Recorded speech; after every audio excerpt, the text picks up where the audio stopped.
শান্তনা,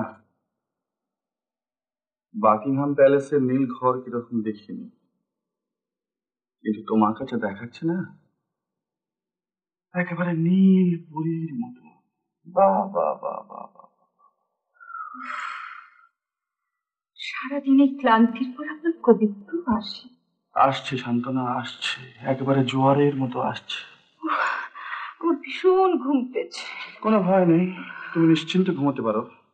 আমি বরং বিছানার এক প্রান্তে। বলো। আর কতটুকুই বা রাত আছে? আপনি বালিশটা নিয়ে আমরা নিচে যে ঘরে খেয়েছিলাম সে ঘরে বেঞ্চের উপর গিয়ে শুয়ে পড়ুন। হ্যাঁ, তারপর সকালবেলা যখন গোসাই যে বেরিয়ে দেখবে যে দেশ নেতা ব্রজেশ্বরকে ওইখানে শুয়ে। কোনো বুদ্ধি শুদ্ধি নেই। কেন? ভোর হলে এই ঘরে চলে আসবে তো বেশ, তো এতই যখন আপত্তি তখন আমি যেতে শুচ্ছি না। এক ঘরে রাত্রে যা হয় না, যা হতে পারে না। কেন বৃথা সময় নষ্ট করছেন? ওদের দেশে তো হয়। ওদের দেশ আমাদের দেশ না, বাংলাদেশ। বম ছক্কা। নিন, দোহাই আপনার। হায় অনিতা,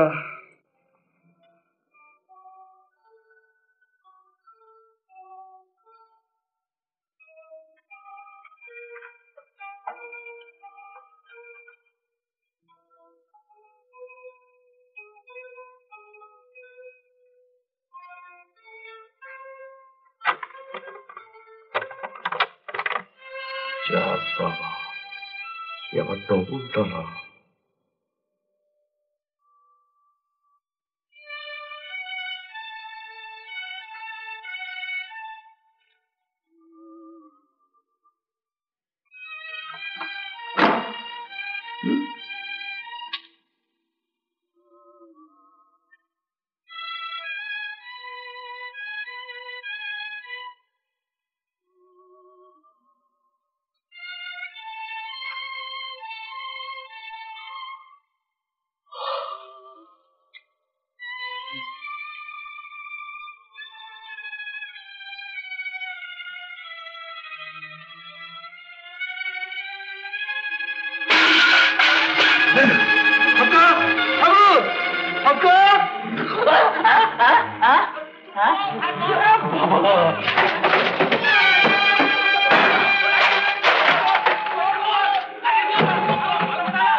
আরে থামো, গোসাই কি তাড়া করেছে বাবা, এরপর দুজনকে রাস্তা কি দাঁড়াতে হবে।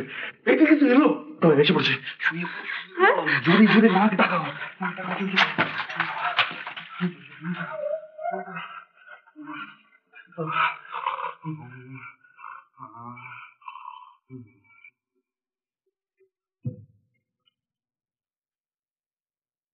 মা জাননী, মা জাননী,